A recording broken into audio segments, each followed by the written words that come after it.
ఒక అద్భుత విజయం. మార్గాన్ని భారత్ వెళ్ళిపోయినట్టున్నాడు.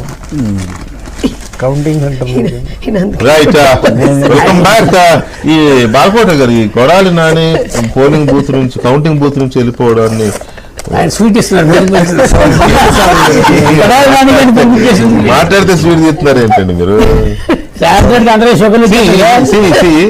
కాదు, సీరియస్ గా నేను ఒక విషయం చెప్పదచ్చు.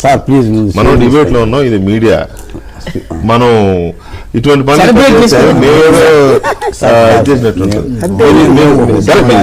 తీసుకుంటాం, వద్దని చెప్పను, కానీ ఇది ఇక్కడ జరగకూడని కార్యక్రమం. ఇక్కడ ఏమైనా విశ్లేషించవచ్చు. Okay right. ఎనీవే ముందు మీకు పెడతానండి. దళిత పోరాడడానికి ఇంతకాలం ముందు మీకు పెడతాను. కాదండి. Thank you.